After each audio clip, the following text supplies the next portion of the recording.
Okay, good afternoon, everybody. I am delighted to welcome you to our Teaching Toolkit Thursday.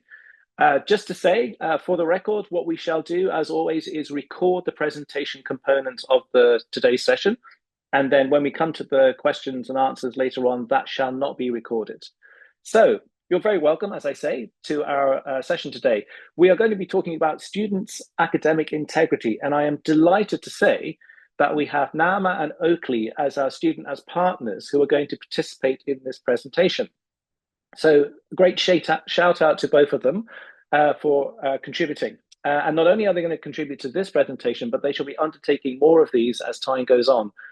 So be sure to tune in. It is fantastic to be able to have the student voice, and in particular on this particular activity today is particularly relevant. So let's begin. So as always, we're going to have a short presentation in terms of talking about academic integrity, what it is, and then at the end we hope to have a little kind of open discussion where you can ask questions of us and indeed share practice from one another.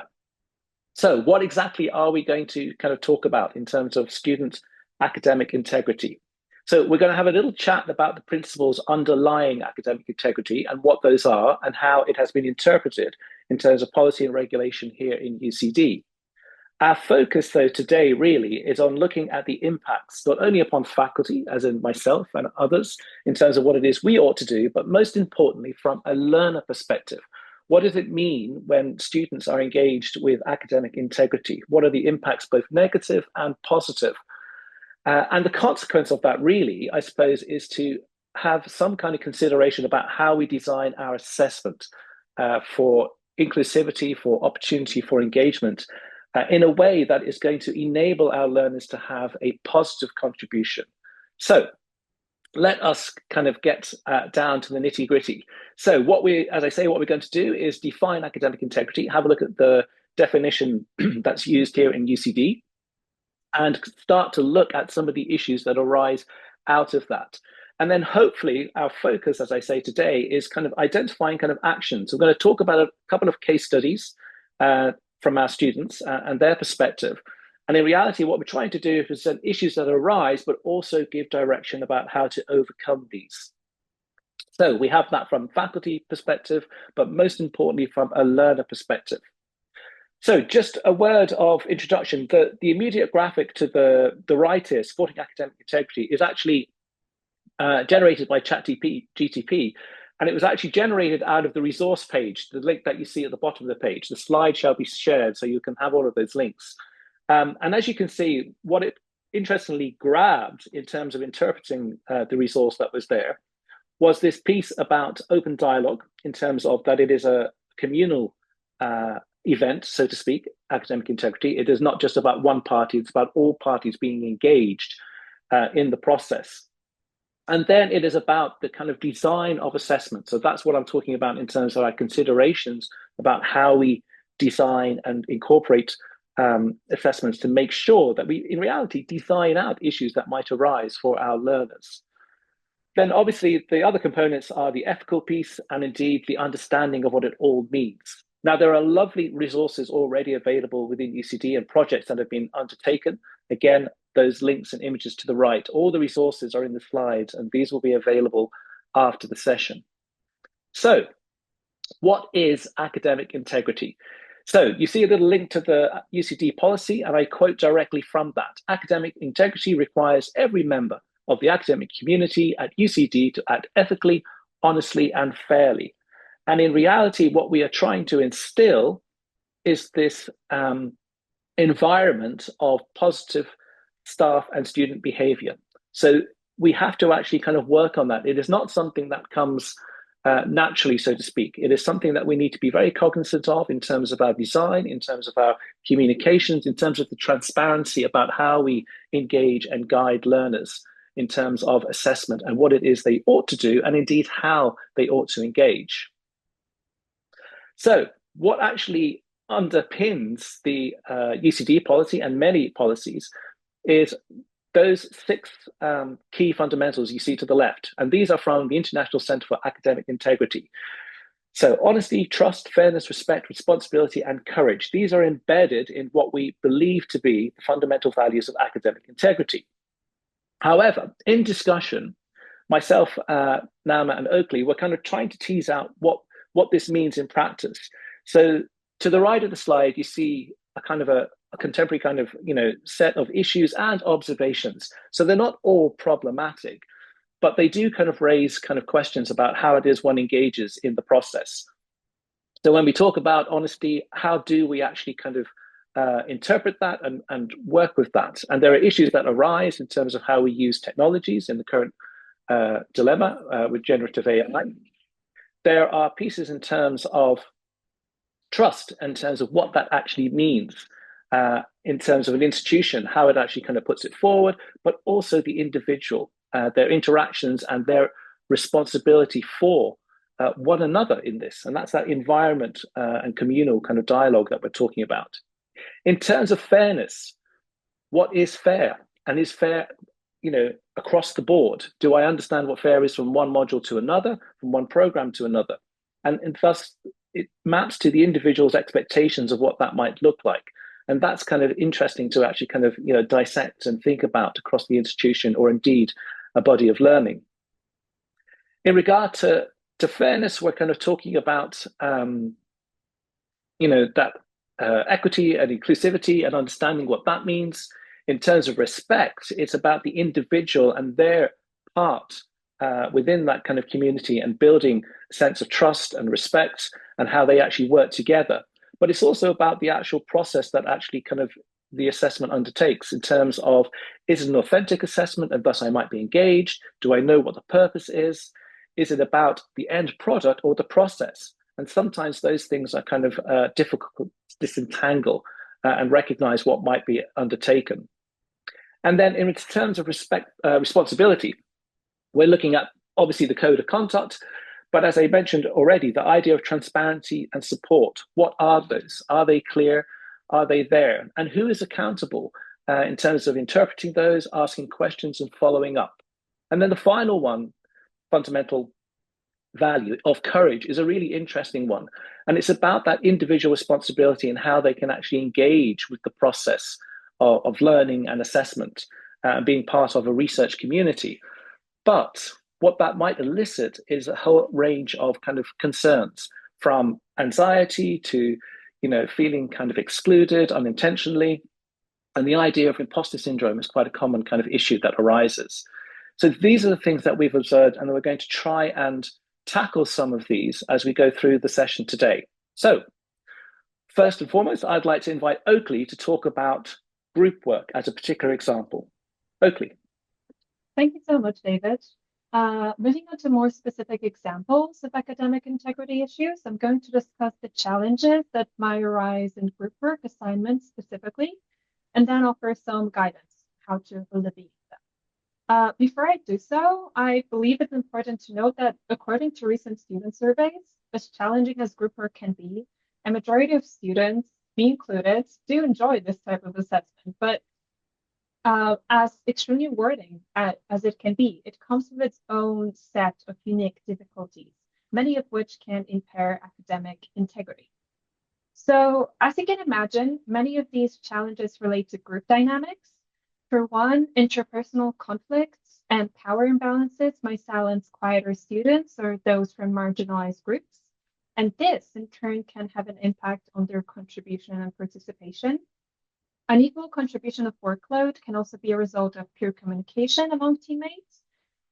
When expectations and individual responsibilities are unclear, some students might feel tempted to withdraw, leaving the rest with most of the workload.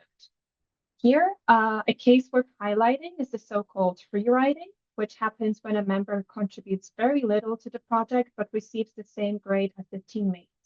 So earns it with no effort, for free, so to speak. This is one example of unfair attribution of credit in group work, but there are many, many more, because in group work, there can be very little transparency around who did what exactly. Just because all the students sign under the final product does not mean that they have all contributed equally. Misattribution can come into play. Once one's exceptional performance might inflate the grade, and conversely, one's misconduct, whether that be plagiarism, unauthorized use of AI, or simply failure to contribute, can have serious consequences for the entire group. In fact, a lot of anxieties for our students do arise from those collective punishments. So, how can we tackle those issues? Like with academic integrity on the whole, as David has emphasized, the responsibility lies on both students and the faculty. And it starts with building trust.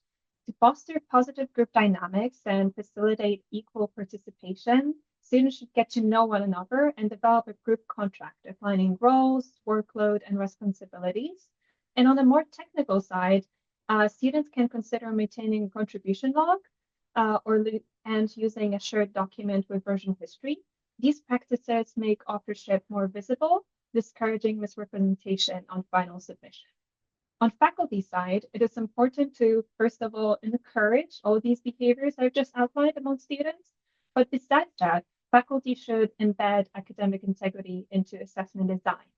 This may, for one, take the shape of requiring contribution statements in submission or scaffolding assessment through proposals, check-in meetings, or drafts. These measures help detect academic integrity issues in group work more easily, often in its early stages.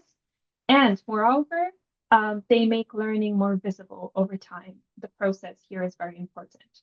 Finally, faculty members might consider including individual reflections as group assessment component.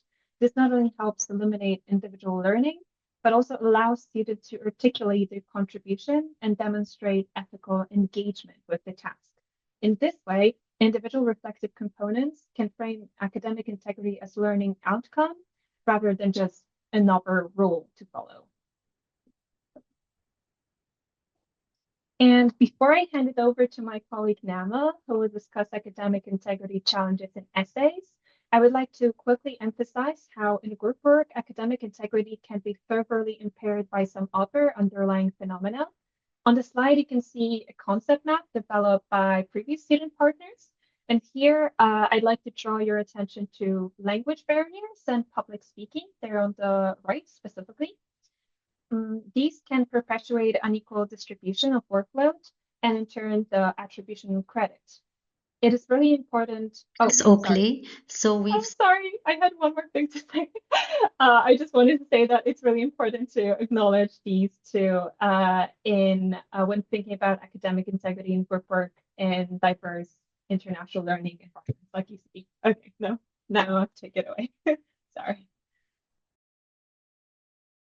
Thanks, Oakley. So we've seen how group work has its own hurdles, but what happens when the students are back at their own desks and staring at a blank page, and what we can do to help students build better coping strategies? The most common challenge is what I call the panic trap.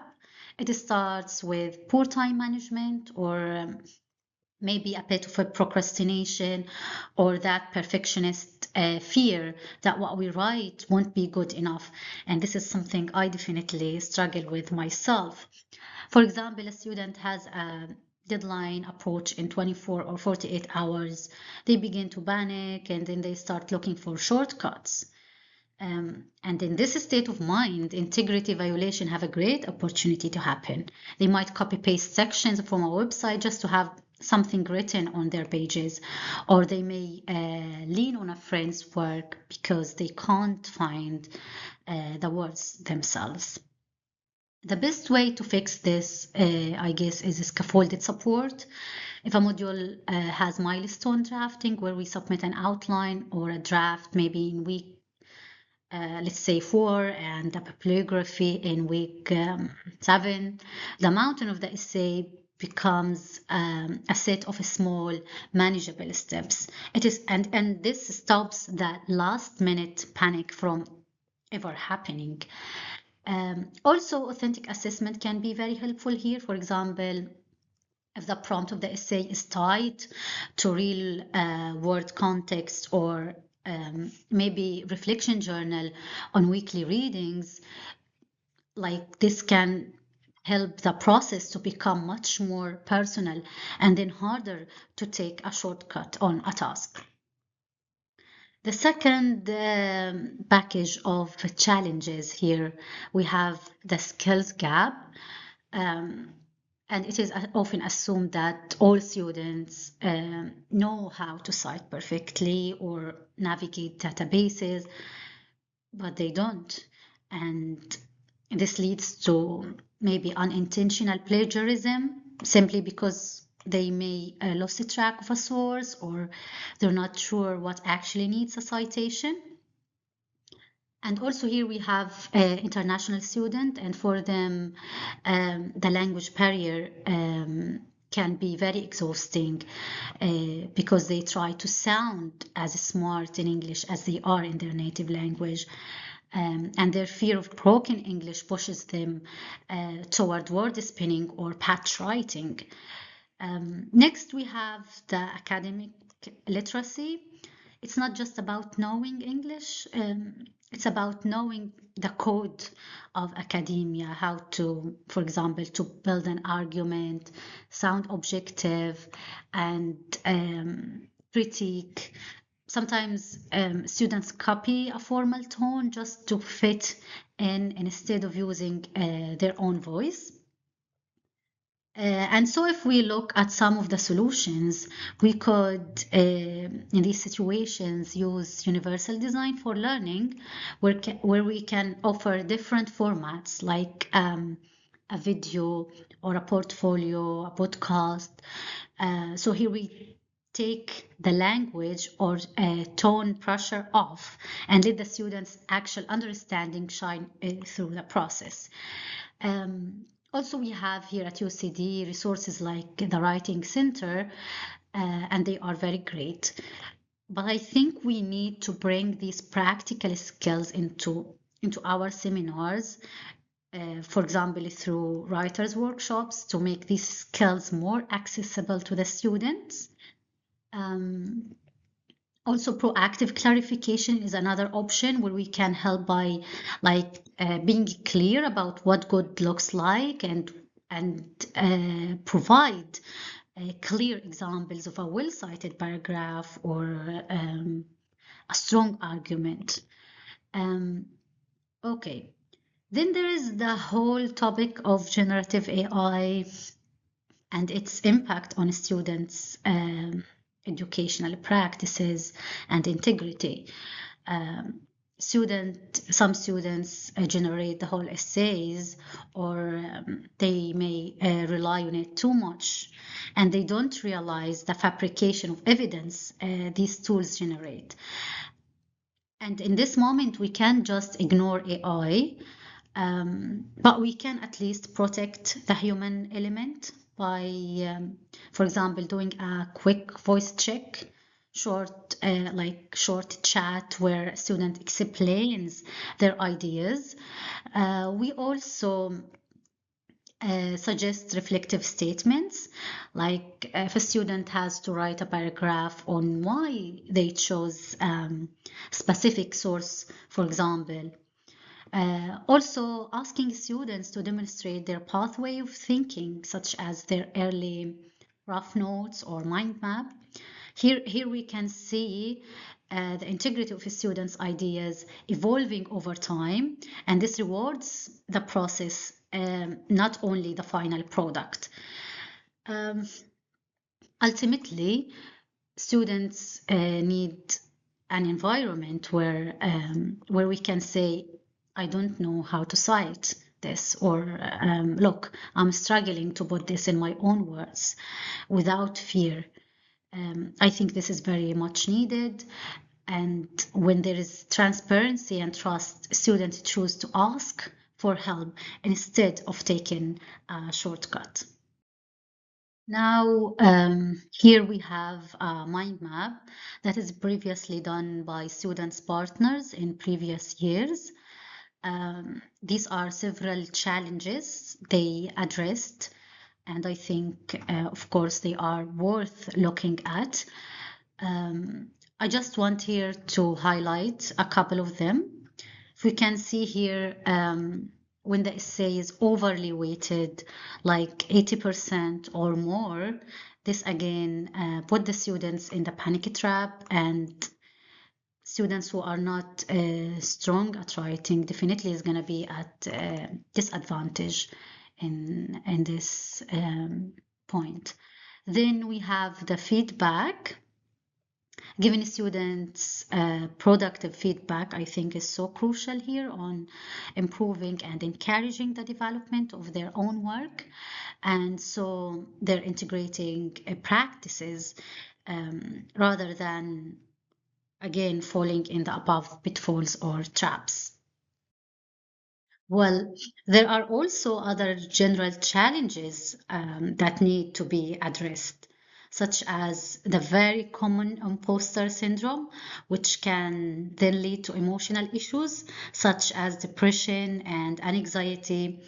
And if it's left ignored, can lead to severe mental disturbances for the students and can then have a detrimental effect on their studies, like violating integrity. We also need to be mindful with the students of diversity issues. And here I want to touch on neurodiversity. For example, students with ADHD or other neurodivergent traits may struggle with the process of a long form essay, and without proper scaffolding in this moment could lead to the same issues we are talking about. Thank you, Nala. Here, another broader challenge might be academic pressure, whether internal or external, especially in conjunction with tight deadlines and mental health issues like anxiety or depression. And speaking of anxiety, many students might actually be anxious about having accidentally plagiarized something. In a 2023 survey within the College of Arts and Humanities, nearly 70% of respondents expressed this kind of fear around accidental plagiarism. One final challenge and a guidance in a sense that not every student just knows where to find those resources on academic integrity, doesn't know where, who, or like even how to ask how to tackle those issues.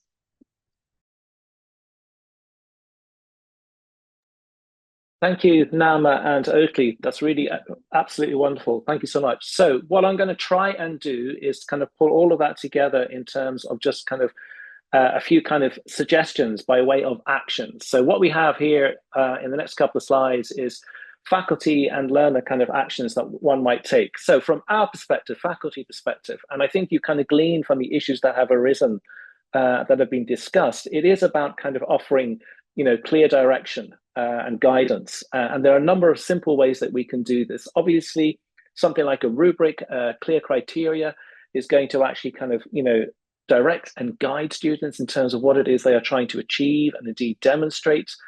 And also the idea of actually kind of giving students an opportunity to talk about the assessments that they engage in and be involved in the process. The idea of authenticity in an assessment, i.e. making sure that the student knows what this assessment is all about and what it actually will enable them to do by the end of assessment, and perhaps how it actually kind of transfers to their professional realm in terms of where they're heading for. The guys have already mentioned the scaffolded approach, and that really is as much as possible. So it's not about spoon feeding our learners, it's providing simple but structured opportunities to engage with the assessment process and indeed the learning process. So they can ask questions and kind of, interrogate and understand exactly what it is they have to do, when they have to do it, and indeed how they might do it. And then there's a nice opportunity here for us to consider designing assessments that aren't necessarily definitive, that there's a little bit of an open end, there's a fluidity, there might even be a choice in terms of how you actually represent that. So the next piece I want to kind of just focus on is how it is we might support our learners in doing this. So what I have here, a couple of suggestions in terms of enabling students to have that opportunity to create a pathway, their own pathway, to take charge, give them agency about how it is they engage and why they engage. It could be through an assessment portfolio or a series of activities, i.e. formative activities, assessment as and of learning as we journey through a body of the module. It could also be to allow students to actually create and devise an assessment that is bespoke to them. So that sounds like it's a difficulty, it sounds like it's a workload piece, but in reality, it's often not. It is simply giving students a little bit of flexibility in how they represent and engage in the process and indeed the final product of an assessment. And there are other ways in which we can do this with our students, involving them in the process. And one of those is involving them in the idea of creating rubrics and criteria, and thus having that conversation and that dialogue about what is trying to be achieved and how it can be done effectively. So from a very specific learner point of view, what we want them to be able to do is to acknowledge where it is they have got assistance in their work, i.e. to credit everything and anything that they have done along the journey. And again, you can see that that's that scaffolded approach. It naturally kind of goes hand in hand. So if we do that, then issues are eliminated early, and students know exactly what it is they're doing all the way along. The idea of keeping a notebook, a journal, so whether that's that portfolio piece or a reflective journal, or indeed simply kind of annotations to what it is and how it is you've created things, whether that's kind of an annotated bibliography, which is a task that you and I could establish from a faculty perspective, or indeed share discussions about the literature on a discussion group within Brightspace or something. But that middle one, in terms of asking faculty, is a really important piece. Knowing when a student needs to ask is sometimes not obvious. So what we have to do is offer them the opportunity to do that, to enable them to do that on an ongoing basis. And obviously timing is a huge issue all the way through. So that's something about kind of keeping an eye on our students and supporting them all the time. So in terms of final takeaways, what you see here are kind of three domains. The green are taken from the academic policy in respect of module coordinators and faculties. The blue is taken from the academic policy in respect to students. The orange in the middle, the orange in the middle is actually kind of student observations in terms of what it is they have recognized they need to do and how they need to do it.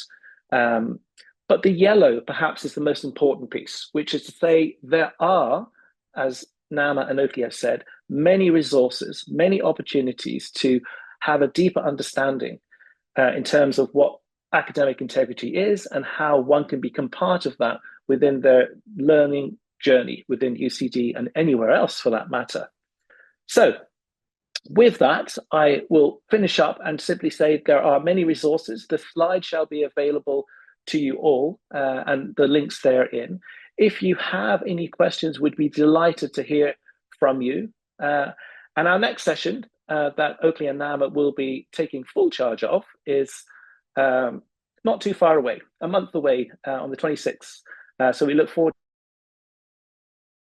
So if you have any questions or observations, we'd be delighted to take a moment to chat about those. And I shall stop the recording.